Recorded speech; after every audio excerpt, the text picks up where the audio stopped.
Сәлем достар, сіздермен Мөлдір. Бүгін үй жағдайында өте дәмді палау дайындаймыз. Видеоны соңына дейін көріңіздер. Бізге қажет ет, пияз, сәбіз және қосымша дәмдеуіштер қоссаңыздар болады. Алдымен қазанға май құйып, майды жақсылап қыздырып аламыз. Етті саламыз.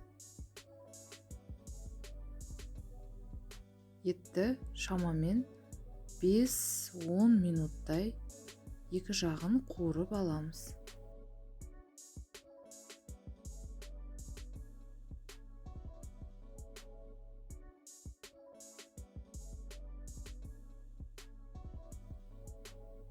Содан соң сәбіз саламыз бір келкі етіп.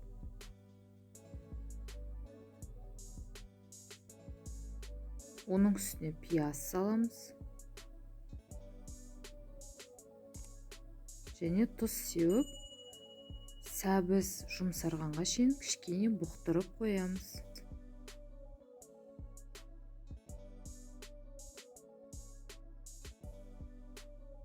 Сәбіз езіліп кетпеу керек.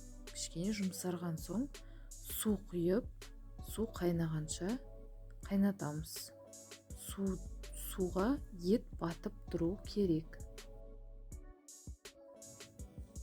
Су осылай қайнаған соң күрішті алдын ала жуып тазалап, күрішті саламыз.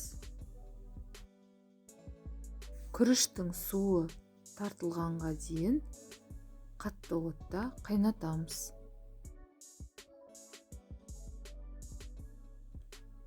Суы тартыла бастағанда күрішті аударып, ортаға жинаймыз.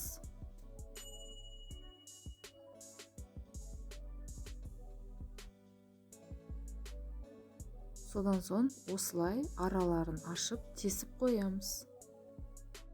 Суы тартылғанша жай отта бұқтырып пісіреміз. Біздің күріш пісті, палауымыз дайын. Өте дәмді болып шықты. Міндетті түрде жасап көріңіздер. Видео ұнаса, лайк басып, комментарий жазып, каналыма тіркелуді ұмытпаңыздар.